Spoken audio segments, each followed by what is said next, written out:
Vážení diváci, vítam vás pri ďalšom pokračovaní hudobno-súťažného cyklu Triangel. Viete, čo to znamená, když sú doma galeje? Nie?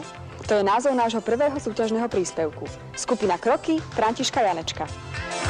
Když jsou doma galeje, tak nejlepší je makat jako šroub.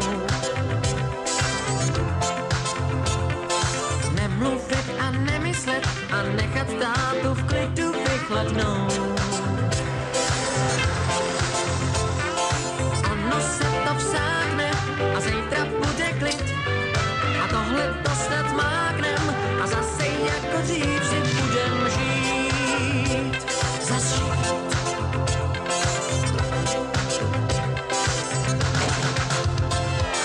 Když jsou doma galeje, tak pokaždý mě drží nad vodou.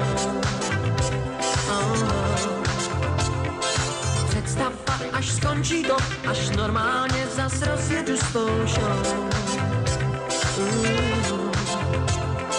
Tyhle naše scény už lidi z domu znají a u všech je to stejný, teď peklo a pak ráj. Nic se neděje, teď jsou galeje, ale za pár dnů už to v suchu je a jsem zas tvůj.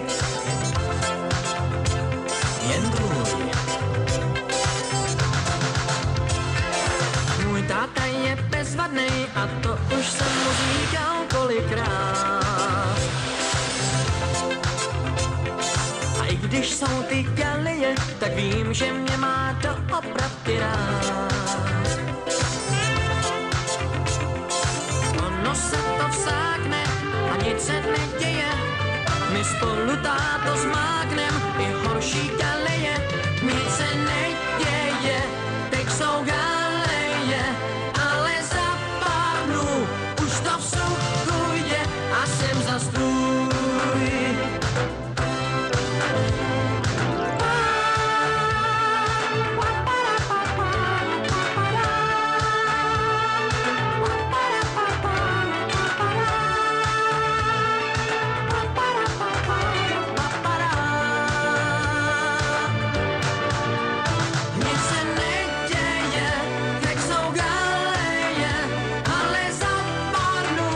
Už to